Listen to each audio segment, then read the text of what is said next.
Hey, welcome back to another Soul Pod episode. This is Stacy Wheeler. Einstein said there's no logical way to the discovery of these elemental laws. There is only the way of intuition. I'm going to repeat that. He's talking about his research when he said there is no logical way to the discovery of these elemental laws. He meant the laws of science, the ones that he was studying and trying to discover. The laws are there. It's like the laws of gravity. It's not like we made it up. We just suddenly, through intuition and through observation, figured out what these laws are, right? And I said, well, these are the laws of science. There is no logical way to the discovery of these elemental laws. There is only the way of intuition. Intuition. This is a scientist, the scientist. This is Einstein, who said that intuition was the way you get to truth, to scientific fact. And he wasn't alone. There were a lot of other scientists of his time, Nobel laureates, who leaned heavily on tuition and spoke on intuition and spoke really openly about it. It's changed now. Scientists tend to rely, it seems, entirely on what they know. If not entirely, a great deal. It seems scientists are less likely to write outside of the lines for fear of being judged for being wacky, odd, strange, spiritual. Oh no. Well, we have to look outside the lines. We have to look outside the lines because that's where the magic happens.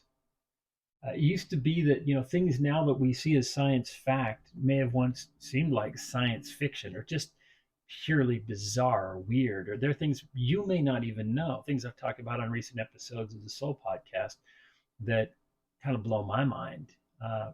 Here's one. Did you know plants can hear? There are scientists that are looking outside of that mainstream area at these things, and they're curious. Yeah, what wonder plants can hear. They're asking interesting questions, and through intuition and observation and setting up really good tests, they're figuring out how to test this stuff. And what they're finding, what they have found, and they've published, is that plants can hear the sound of water and will grow their roots towards that sound, even if water is not present, only the sound of water, which tells you plants can hear water, so they'll follow it. So they don't just follow it based on the fact that there is moisture in the soil. There could be no moisture in the soil. Plants can hear. Not only that, they apparently can make intelligent decisions based on the data coming in. Like they don't have ears, but somehow they pick up vibrational frequencies, which is what we call hearing, and they make intelligent decisions based on that data to survive. Plants can hear. That's wild. That is wild. You know what else is wild? We recently found out dolphins name themselves. Yeah, we capture a dolphin, we put it in a tank, we may call it Gigi or Flipper or whatever. They name themselves. Every individual dolphin has its own name, right? I don't know if they repeat the names or not. Maybe there's a lot of Bobs or Jims or whatever. Probably not because they're squeaks, right? They're tonal sounds. But it appears that mothers name their babies, and when they are growing up, they retain the name. And when one dolphin wants to get another dolphin's attention, it will squeak that specific frequency, and that dolphin will respond to it. Isn't that outrageous? Science fact, science fiction. Dolphins have their own language, their own way of communicating. We've known this for a while. We didn't know they named themselves. They're individual enough that each one of them wants to have their own name. They think it's normal, just like we do, to name themselves. What we don't know can expand our minds, but we have to ask questions. We have to ask questions. We have to risk looking foolish in order to grow. There are things that you see and you're like, what the hell is that? Or maybe you see them and go, I'm not going to ask. I don't want to look like an idiot. You don't grow from shrinking. You grow from asking the uncomfortable questions. Recently, a friend shared a video with me. Uh, I'm not a guy who believes in ghosts. I don't disbelieve in ghosts. I don't have a reason to not believe in ghosts. I just haven't had any experiences that make me go, oh, ghost. So I don't really have a set opinion on it. I'm a spiritual guy, so it's like I feel I truly feel on a very deep level there is an afterlife. So ghosts are probable, possible, I guess. But check out this video. This is an interesting video I'll share with you.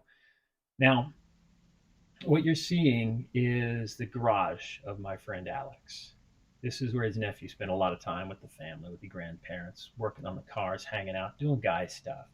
His painting is above the door on the far right side. It's a dark box you can see high, and you see something coming off of that right from where his portrait is hanging above the door. The interesting thing about this is he was killed in gang violence. He was killed in gang violence, and they hung that picture of him up to remember him because they spent so much time there in that space with him. They always wanted to remember him. What is this we are seeing? See, I know that this is not a fake video. I know that Alex wouldn't fool me with some doctored up thing, and if he did, this is a fantastic video.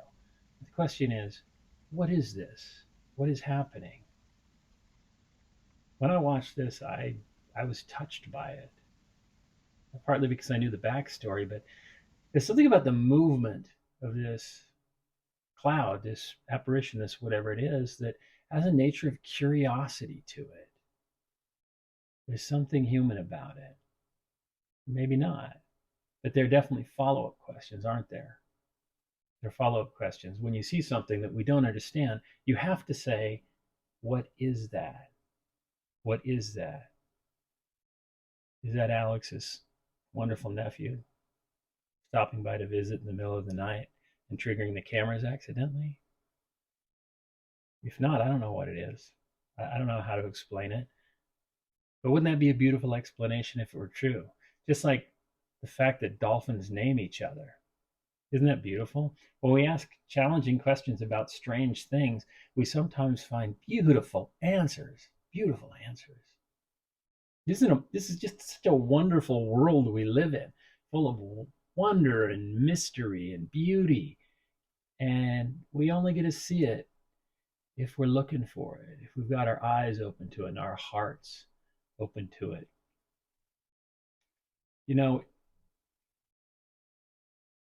miracles are an interesting concept. Do you believe in miracles? Do you believe that miracles can happen? And I don't mean constantly everything, miracles here, there, and everywhere. I mean, from time to time, miracles happen. And if you don't like the word miracle, let's say things you can't explain. Do you believe that things that you can't explain actually do happen? There are things that happen that are unexplainable. We don't have to call them miracles if you don't want. You can if you want. So the reason I ask this question is because if you believe in miracles or you believe that things happen that you can't explain, well, if you believe in one miracle, why can't you believe in an endless number? Is it just that there's one thing we can't explain or one miracle? That's the way I look at it. I look at it like that. If there are things that I know I can't explain, like that video, I can't explain that. And maybe with some research, maybe with some paranormal, maybe with some radon gas detector guy, I don't know. We can get an answer to it. But I know there are many things in my life I've seen that I can't explain. The intuition of why I talk to houseplants. I don't know why I talk to houseplants. Is it because my mom talked to houseplants? Is it because I want to make them human in some way so that I take better care of them? Or is it intuition? Is it intuition that tells me they can hear? He's listening right now. And I think he wants water. Plants can hear. Dolphins name themselves. When we have an open heart and an open mind, we learn so much. The French novelist and essayist Marcel Proust said, "The real voyage of discovery consists not in seeing new landscapes, but in having new eyes." Not in seeking new landscapes, but in having new eyes.